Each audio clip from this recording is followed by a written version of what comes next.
The Christmas and New Year celebrations are a time of joy, family and homecoming. For Sade, its 27-year-old accountant living in London, it was her favorite time of the year. After 4 long years since the COVID pandemic, she was finally traveling back to Nigeria to spend New Year's break with her family. Since leaving to pursue her master's degree, Sade had lived alone in the UK to pursue her career and was finally able to save enough to travel. From the moment she booked her ticket, Sade couldn't contain her excitement. Everyone knew she was flying home for New Year's, from her colleagues at work to her friends at church. Even her Instagram stories, with the 2,000 followers that she had, and her WhatsApp status, with over 500 contacts, were always busy with her life updates. The evening of the flight, she sat in her cozy one-bedroom apartment, packing the last of her items into her black suitcases. She was so excited. She had just posted an Instagram reel titled, "Pack with me for the holidays." She couldn't help but to share little insights into her upcoming trip, even posting a countdown to the hours remaining till her flight, which was departing at 6:15 a.m. the next morning.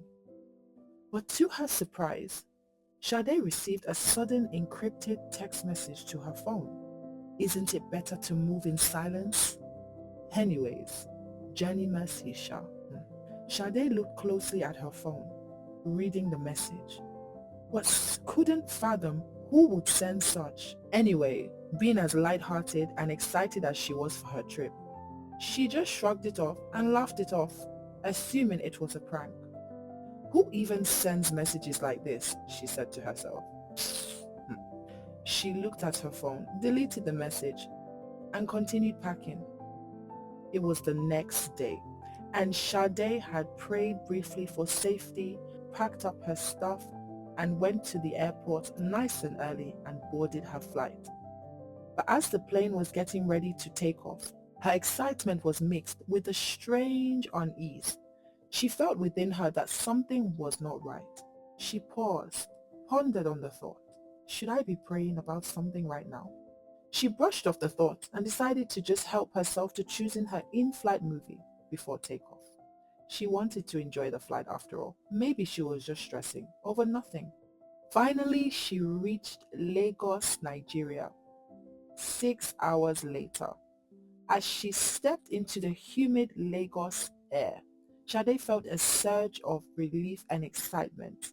After collecting her luggage from the baggage drop, Sade quickly and excitedly brings out her smartphone to take a quick airport selfie so she can upload to Instagram to let her followers know that she's arrived in Nigeria. She does this and laughs, thinking to herself, I cannot wait to tell everybody what I'm doing on this trip. She then puts a call through to her mom to say, "Mom, I'm at the airport now. I've just arrived. I cannot wait to see everybody. I'm going to take an Uber to Ogun State. I'll be there as soon as I can, okay?" Her mom says, "Welcome, my daughter. But you know I could have sent the driver to collect you." "No, mom," Sade says. "I'm a big girl now. I'll be absolutely fine. You know I can book my own Uber now and come. Don't worry, mom. Just make sure my food is ready for me," she says. "All right, my daughter."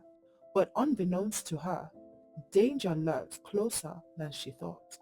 Someone was watching her every move. Dressed in a red hooded jumper, standing in the corner of the arrival section of the airport, a tall, big, strange man was there, watching, lurking. After a while, he placed the call. "She's touched down from the plane," the strange man says. "Remember the plan. Guy, just relax. She'll think you're just a regular taxi somebody. Once she's in the car, we'll handle the rest." Little did she know, there was a plan cooking to get her alone. But Sade was completely naive to it all. She continued to carry her bags outside of the airport, looking forward to getting a ride home. And even though they were planning, Sade wasn't as naive as they thought. She had heard stories about airport scams and she always double-checked her rides. While she waited, a fake taxi driver in a black Jeep parked up, Stepping out of the car, "Madam, Alpha, do you need a ride? I have a good price, so," said a slim man with a black hoodie jumper. "No thank you," Sade said. "My Uber is on the way." But I be Uber driver now. I am here before the one you booked, so I can get you to your destination quickly," says the man in the black hooded jumper. "Sir, thank you," Sade said firmly. The man hesitated, but then nodded and backed away to the car and drove off. The strange man in the red hooded jumper was watching from a distance. He saw what happened and cursed under his breath. He picked up his phone and called, saying, "Guy, relax, eh? Wait for me. We'll follow her. We'll find another way to get her alone." Sade brushed off what just happened. Sade finally met with her Uber driver. His name was Mr. Taiwo. He appeared with a warm smile and professional demeanor. "Good afternoon, madam. Your name, please?" "It's Sade, sir. Good afternoon," she said confidently. "Okay." He accepted, and then he proceeded to loading her bags into the car. They exchanged pleasantries, and Sade's upbeat and social personality kept the conversation going. They chatted and chatted, as if she was catching up with her uncle or her father. As Sade's Uber weaved through the bustling Lagos streets, a black Jeep, the same black Jeep, was following closely. Little did she know they had a plan to wait for a quiet stretch of road, then force the car to stop and carry out a kidnapping. The car was speeding up behind the taxi, attempting to overtake Mr. Taiwo's Uber. But Mr. Taiwo was looking through his rearview mirror and could see that the car had been behind them for some time, and it looked suspicious. Mr. Taiwo said to Sade, "Madam, that car behind us has been following for a while. Do you know them?" Worried, Sade said, "No, no, I don't. But I do remember that black Jeep. It approached me earlier, and the guy there was insisting that I get in his taxi, but I said no." Mr. Taiwo replied. "Let me try and take a different route." So Mr. Taiwo decides to turn his car left into a side street, hoping that the driver behind him would continue going straight and that this was all a coincidence. But to Mr. Taiwo's surprise, the black Jeep turns the same direction also and even continues to speed up. He knew that something suspicious was happening. And suddenly, the car speeds up more and starts to overtake the taxi. Mr. Taiwo looks as the driver in the car is overtaken, but he cannot see because the windows are tinted. Before you know it, the black Jeep overtook Mr. Taiwo's car and blocks the road ahead. Sade, seeing everything happening, her heart pounding, she cannot believe her eyes. She sees three men stepping out of the car, approaching with a menacing intent. But why? What was the issue? So many thoughts were racing through her mind.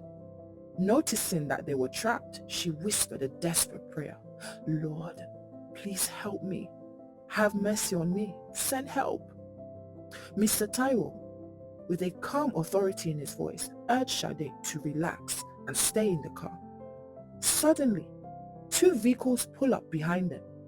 It was the police. They quickly opened their doors, stepping out hastily. "Stop right there! Don't move!" they commanded. The three strange men froze in shock. One of them tried to run away, but was suddenly tackled by one of the police officers. Then all of a sudden, the hooded red figure with dreadlocks was forced to the ground and handcuffed. Sade looked closely through the car and made eye contact. It wasn't a strange man after all, but a familiar face. "Dapo?" she explained. Yes, Dapo. He wasn't a stranger. He was family, her cousin. They kept in touch once in a while, especially via social media, but desperation had clouded his judgment. Daps, as he popularly goes by on the streets, had fallen in with the wrong crowd and owed a dangerous debt. With the help of his accomplices, he devised a plan to solve his problem. A quick fix, he thought.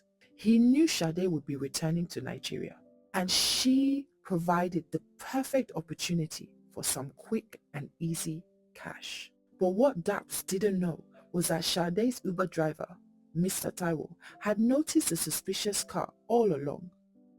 And by using a small but powerful device with a red panic alarm button, he was able to effectively yet quietly alert the nearby police patrol team with whom he works closely to help tackle the increasing kidnapping incidents in and around the Lagos region.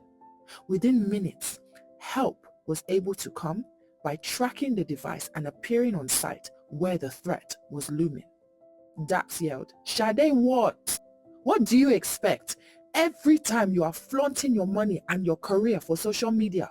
Are you the only one? People like you are too spoilt. Since, what about me?